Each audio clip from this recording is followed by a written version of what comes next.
Hi everyone, so for my web app presentation I did tolerance.org and Duolingo. Okay, so a little bit about me. I'm originally from Nicholasville, Kentucky. I'm a sophomore here at EKU and my major is elementary education. My hobbies are dance theater and color guard. My ideal teaching situation, I don't particularly care about location, a state, or anything, but I would really love to be a second grade general education teacher, and perhaps maybe with a coaching position. Tolerance.org. Let's go ahead and go right on in. So up at the very top, it's Teaching Tolerance, a project of Southern Poverty Law Center. It's teaching diversity, equality, and justice.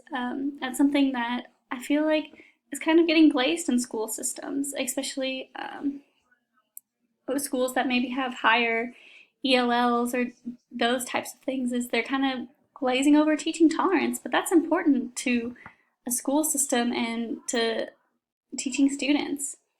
Tolerance is respect, acceptance, and appreciation of the rich diversity of our world's cultures, our forms of expression, and ways of being human.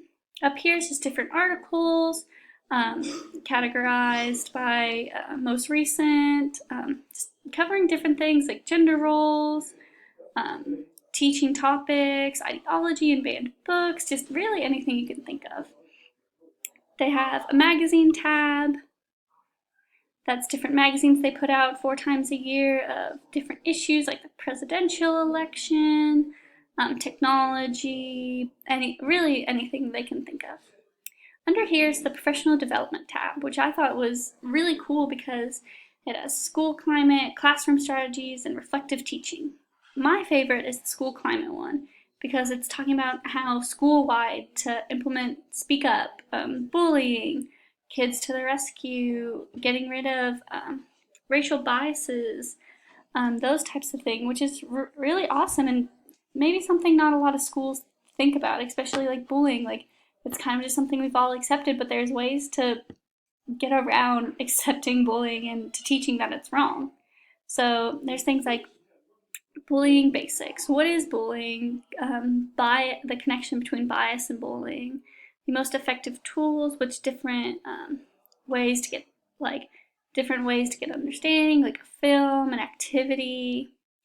How do you know? Most vulnerable. Sorry.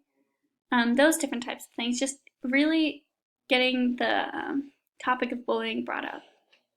And also, it's different topics brought up as well. Excuse me. Over here, classroom resources is probably one of the coolest things I found through this website. It's all free lesson plans. That's awesome. You can search by keyword, type of reference, like an activity or a lesson, any topic, grade, which goes from pre-K to 12th grade, so it's really can be used by anyone, not just elementary. I think definitely high school would really appreciate this. Anti-bias domains, I'll talk about that a little bit later. And then subjects like your core and health, technology, arts, and then ELL, which that's really awesome. Not a lot of sites that I've found have lesson plans that also come with an ELL adaptation. So I guess let's stick with the topic of bullying. Okay. So just scrolling down, you can see that has what it is, the topic, anti-bias domain, grade levels, and then the subjects it also hits on. So yes, it's going to be talking about bullying, but it's going to address like reading and language arts, social studies, and then of course the ELL adaptation I was talking about. So we're just going to click on this one, the modern day heroes. And again, it just kind of says that information up at the top. And then here are your objectives. So you don't have to write objectives, you just have them. Essential questions that you can use during discussion, before, after, anything you want. The materials needed. And what I thought was cool, especially with this one, is it has you can use computers with internet access or photocopied handouts. So if your school has computer usage, awesome. If it doesn't, you can still do this activity, you just need photocopied handouts. And then it addresses, this is the second lesson of a series, so it links to the first if you need. Here's your framework, so like some background knowledge you could fill in the students with. Glossary with definition to words they may not know. And then here are your procedures. So you have the activity and then you have handouts that you need, and then where it splits up from 3 to 5 to 6 to 8. All this, and what I thought was super great about these lessons plan is they address the standards. They're common core standards for English language arts, so you don't have to find them. They're here for you, which why wouldn't you use them then, you know? An extension activity, and then also different topics related to it. So kind of going along with that is I'll skip film kits, but I'll come back to it. Mix it up day. So obviously teaching tolerance, you want students to interact with each other and get to know each other. So what Mix It Up Day is kind of what it says. It encourages students to identify, question, and cross social boundaries. And it's the last Tuesday in October, so that's, it's this month, so that's super exciting. So there are ways to get started. Create a planning group, determine a lunchtime activity, make it festive. So especially since it's like in October, you can make it like Halloween themed or something. Publicize the event, capture the day with videos and pictures, evaluate, debrief, and follow up. And so it has different activities you can do to like get Mix It Up Day started. And so I'll click on grades first and second since I want to teach second grade. And so it has lunchtime mixer activities that you can do. The human scavenger hunt I thought was really cool because they get like a popsicle stick with a word on it, and in that class everyone has a different word, but then when they get to the cafeteria they have to find another student or students that have that word, and then they sit and talk about that word or anything really. So it just encourages like really being mixed up. And then classroom activities, so you can like go back and like debrief on it. Here's where you can register for Mix It Up Day. It's October 25th. So if you have a clinical observation, I think it'd be really cool if your school did this to witness it. Back to film kits. These are different types of films you can watch that either go with a lesson or kind of like are very similar. They might not go completely, but you can still use it. And then here are free materials you can get. And then here's just all like anything really, like this one's about the Holocaust, Selma, just really anything you can think of. Here are different publications they really like about like perspectives, creating an LGBT inclusive school climate. Webinars are like professional development, so that's really cool because it's more professional development and it's free. I don't know if it'll load for me right now. Oh, there it comes.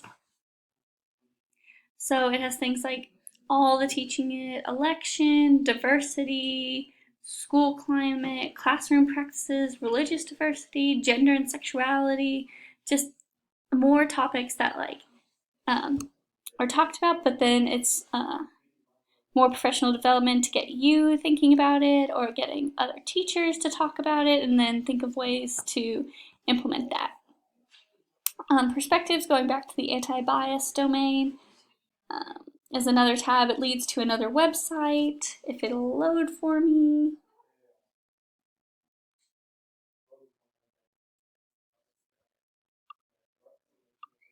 Okay, I don't know if it's going to load for me, but I'll go ahead and just talk about what it is. It's a way of ensuring that your lesson plans aren't biased, so that they're teaching content, but also teaching, oh, I already have the tab up.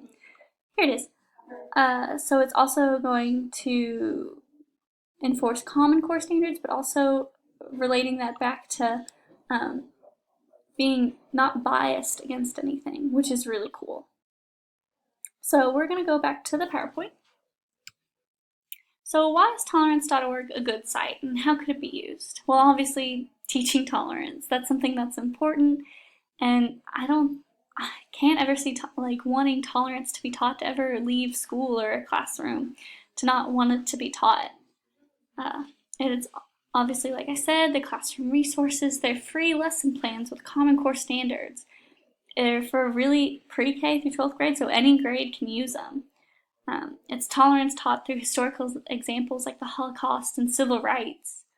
The professional development tab is really great for teachers, especially like I don't know what my classroom dynamic is going to be like, but now I can start thinking about that, and I have resources of me ensuring that I'm not biased, and also activities I can do with my school, like how to make a safe school and addressing bullying and ways to intervene.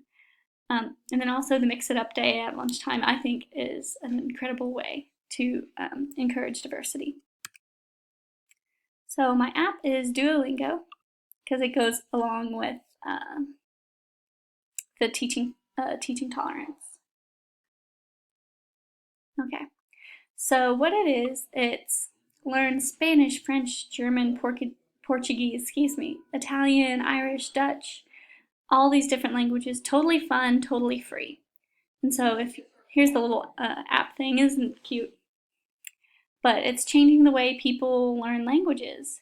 So let's go to the little website. So it's learn a language for free forever. It's called gamification that they pour into every lesson, which I think is really cute because I think kids would really like that. Because kids prefer to play games rather than sit and learn a lesson. They can learn anytime, anywhere, and Duolingo for schools. So bringing Duolingo into your classroom. Teachers can track progress on Duolingo. They can see what language their student is working, where they're progressing, where they're struggling, and just all those different aspects. So going back to the PowerPoint, why is Duolingo a good site and how could it be used? Well, it's obviously great for ELLs. Students would have to translate English into their own language and then vice versa through like different games, and they get different points and different incentives. They're given words, pictures, and anything can be read aloud to them. Also, something that I think is really cool about Duolingo is it gives students independence, especially ELLs. They want to have independence to do their own thing, and this gives them that. You can have centers on iPads so that each student is learning at their own pace. You can split it up. So Spanish speakers are together working on Duolingo, and then English speakers, or blend it because now they have that resource. It could be a whole class activity if you wanted the whole class to learn Swedish or Spanish or anything. What's great since it's an app is students can practice at home on iPads or parents' iPhones, or if they have their own iPhones, and parents could assist. Now, obviously, the only downside is maybe not every child has access to technology, and in that case, you would just want to ensure that they have plenty of time to use this app at school. So I highly recommend tolerance.org and Duolingo. They're things I can totally see myself using in my classroom, and so I hope you have a better understanding of what these websites and apps are about. Thank you.